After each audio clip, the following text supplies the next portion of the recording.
Call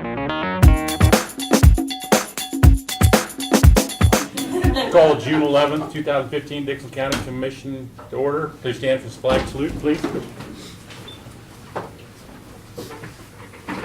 I pledge allegiance to the flag of the United States of America and to the republic for which it stands, one nation, under God, indivisible, with liberty and justice for all.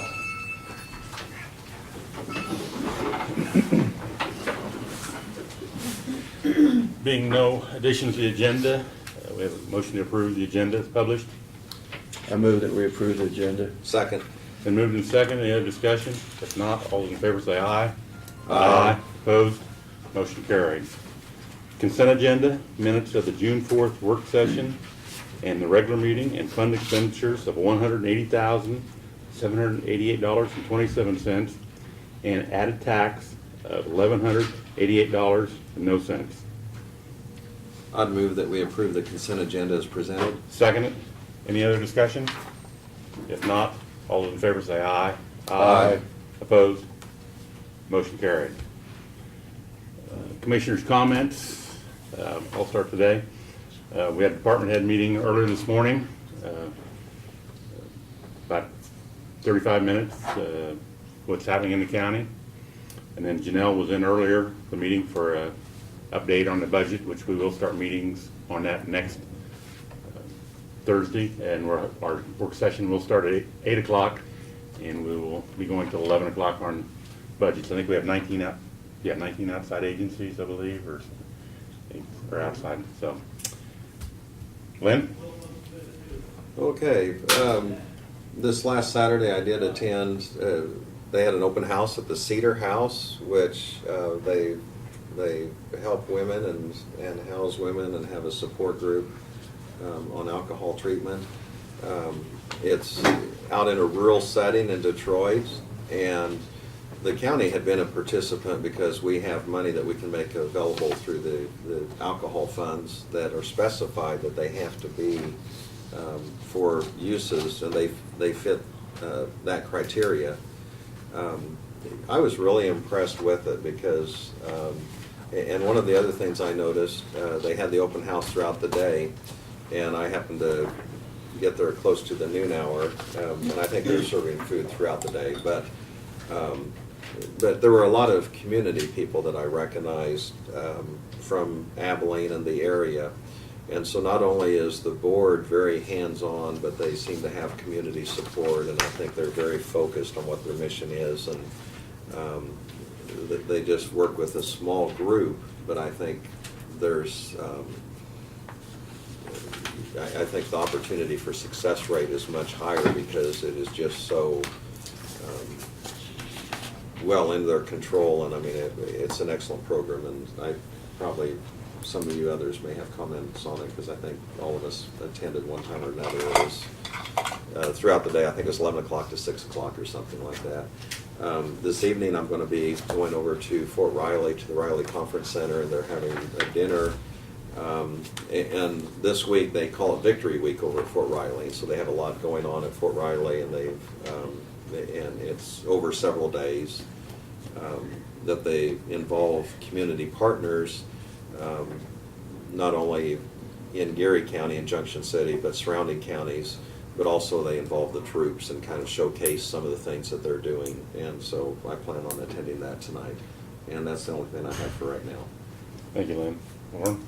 Yes, I also attended the Cedar House open house, and very impressed with the facilities that they had there and the work that they were doing, and so it's nice to be able to go and see those things and know that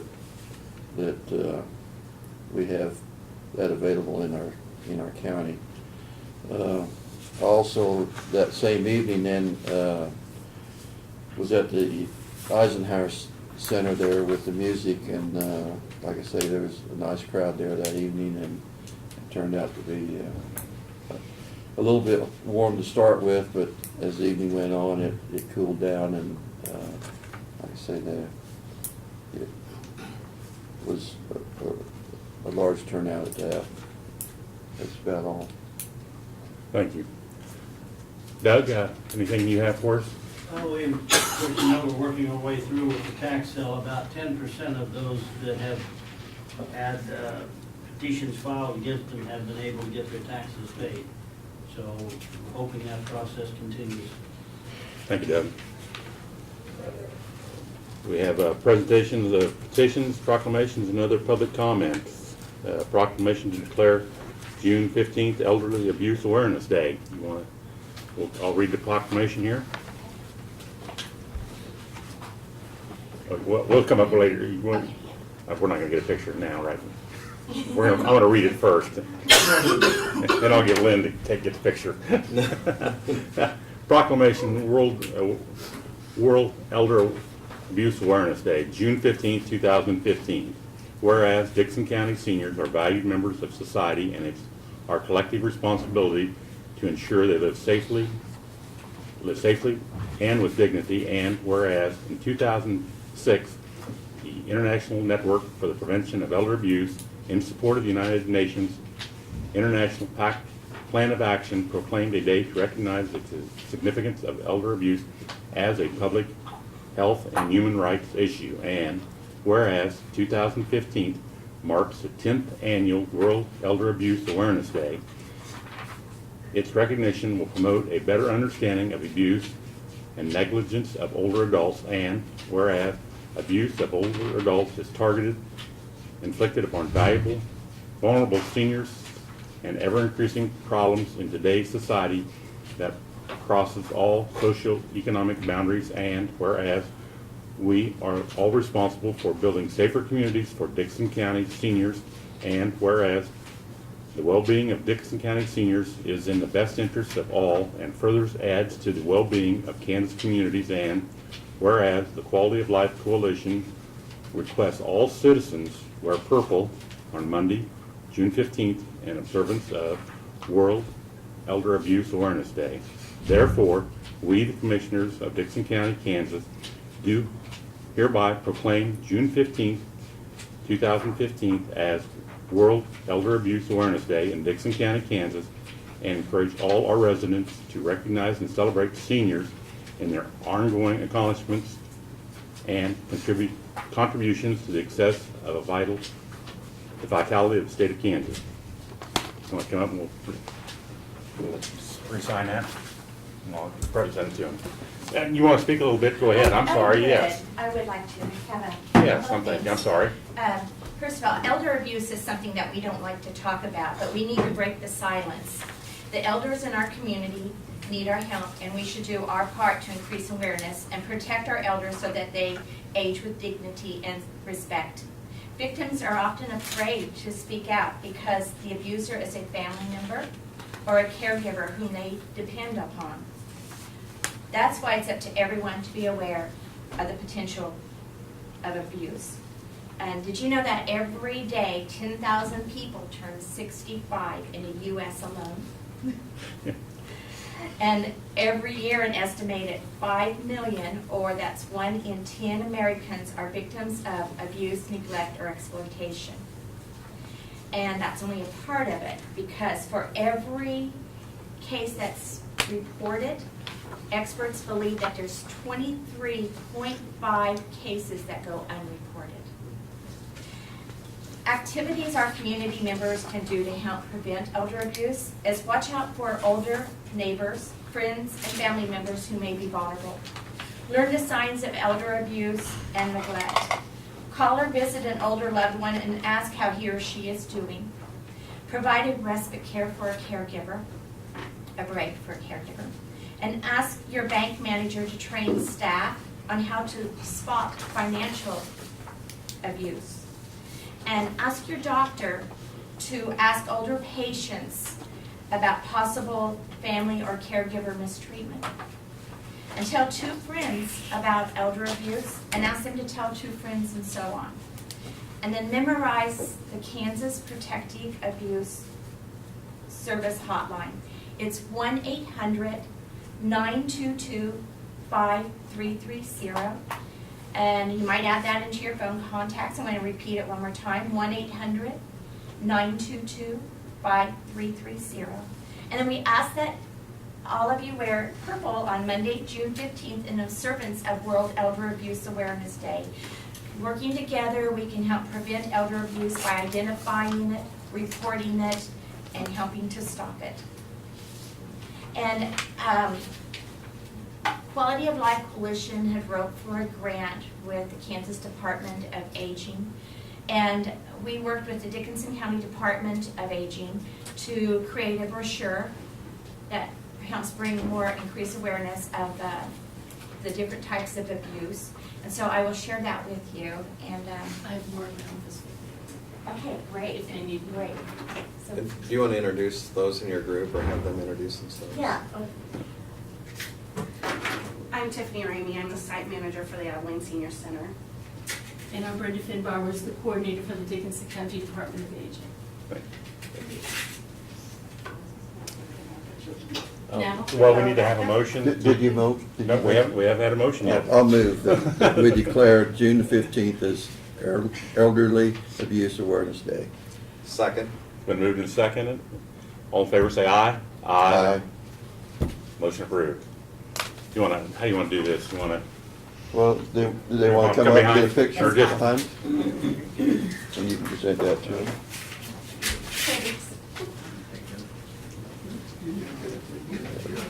Oh, thank you. Appreciate that. thank you, Tiffany. Thank you. Well, you need another one? I'm not very photographic. If you need an example, I can come up there. Thank you. Thank you a lot. Thank you. Thanks. Thank you. Brenda, thank you. Tiffany, thank you. Thank you. And Vicki.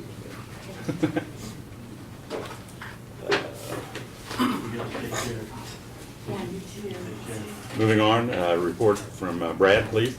We have had our first sales permit issued for fireworks as a result of the resolution we passed last year down by Harrington. So there will be a fireworks stand out in the county down in that area for the 4th of July. And they've met all the requirements that have been set forth in the resolution. Ridge projects seem to be the hot item. We have two of them, of course, going on, 1900 Avenue and Old 40.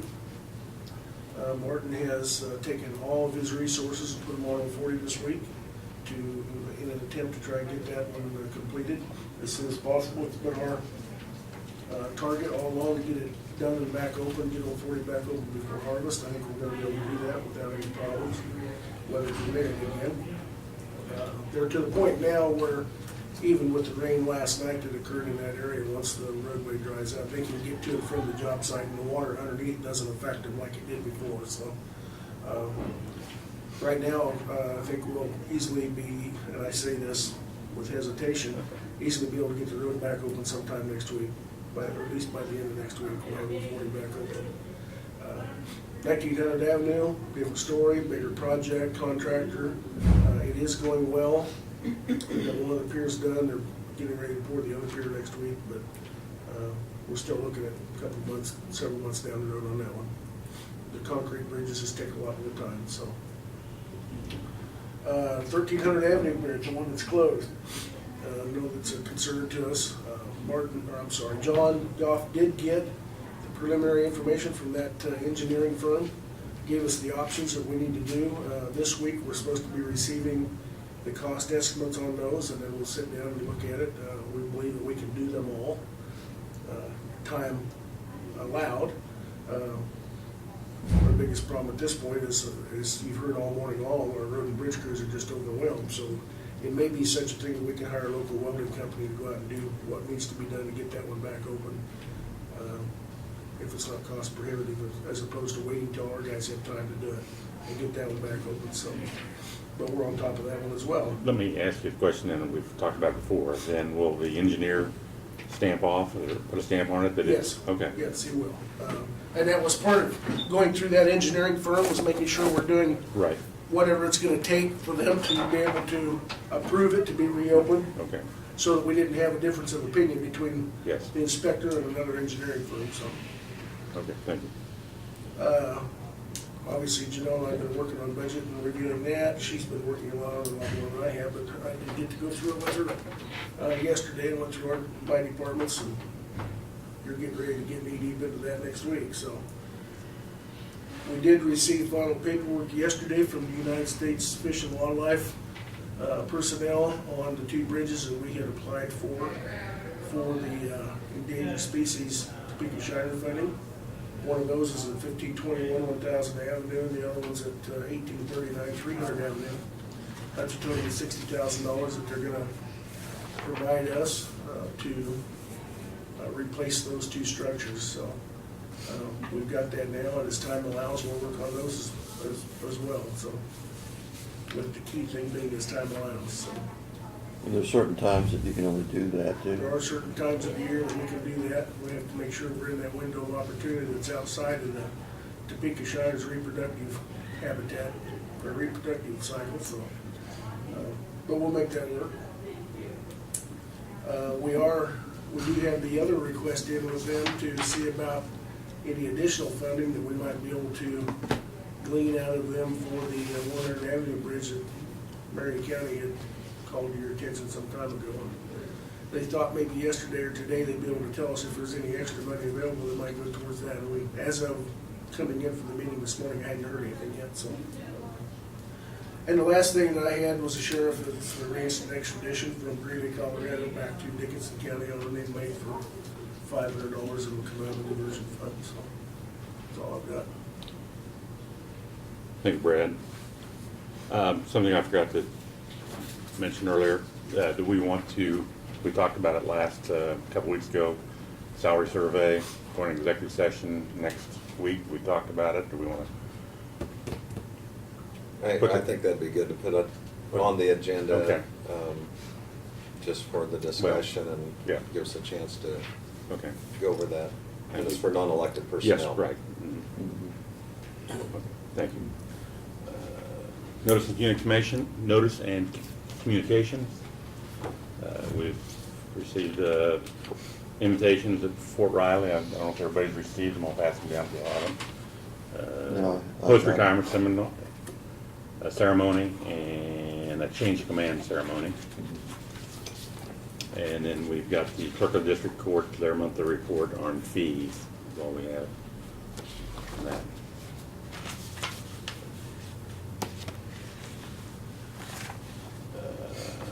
No introduction, consider resolutions, no unfinished business. Other business being review and consider Red Bud replat. That's not gonna be coming out? I wasn't gonna have him come up unless you needed No. him to. Is there any questions from the people? Everybody's in agreement with what's been proposed? And I think from what Dustin mentioned at the meeting, the representatives of Red Bud Association or Red Bud Lake, 2 of you have signed the plat for approval, I guess, so the All next their step required was. signatures are Okay, on there. okay. Okay. Do we have a motion then to approve the replat, Red Bud replat? You know, that was just platting some boundary lines that weren't platted before, is that right, or? Yes. There was some of the ground that wasn't platted in the first plat. That's what I think that's what Rich has Dustin been said. on the committee to work on that, so he probably answered that better than I am. I'm Chris Cooper, president of Red Bud Board, and Rich Bennett was on our committee to replat. What was your question? Well, it was just some ground that wasn't platted before that now is in the plat that's, Right. It only came up to a certain area on the west side, and Doug and I were responsible for marking for lots for the replat. That's across from all the homeowners that have a place out there now. There's some on the east side as well And then that there's some- goes up to Eden Road. Yeah, I see them down here. Yeah, be over the southwest corner, which you're talking about. Any other discussion? Well, just procedurally, after we sign this, then Brad, so that clears up everything for them, and then the information will go to the Register of Deeds. And just be part of public record, so I appreciate Dustin's diligence to work with you folks and feel like from what we heard, everything went fine. We appreciate his effort as well, Yeah. and communication. Well, let me know. Okay. I move that we approve the Red Bud replat. Second. Been moved in second. Any other discussion? If not, all those in favor say aye. Aye. Opposed? Motion carried. Thank you, gentlemen. Thank you. Thank you. I think that's one of those pens you have to be real careful it Yeah. doesn't smear, and Mm-hmm. but that's what they like to use, so.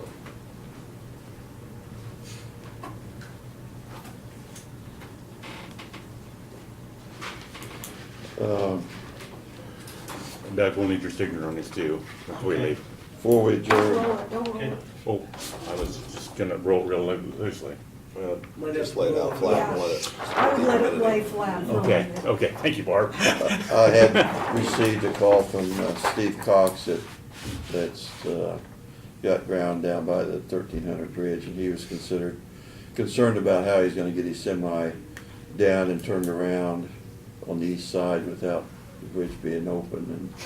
And I kind of told him, I said that it was out of our hands, we could not open it until it was, we'd done the repairs that needed to be done, so.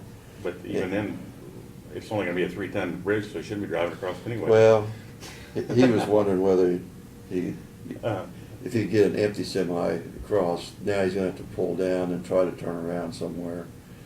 And, so, I don't know, I just need to call him back and say it's not gonna get done by harvest time, because that was his I would question. guess probably not, given the circumstances. Probably be more like August. I would guess it might be a little sooner. Yeah, It but depends what on you what wanna each say, contract- you never wanna say it's gonna be I'd earlier. rather they be pleasantly surprised than. Yeah, disappointed.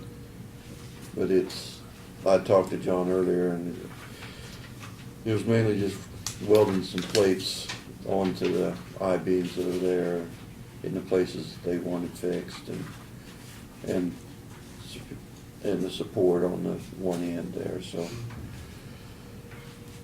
Anything else? I'll entertain a motion to adjourn. So moved. I'll second it. Moved in a second, we stand adjourned. All right.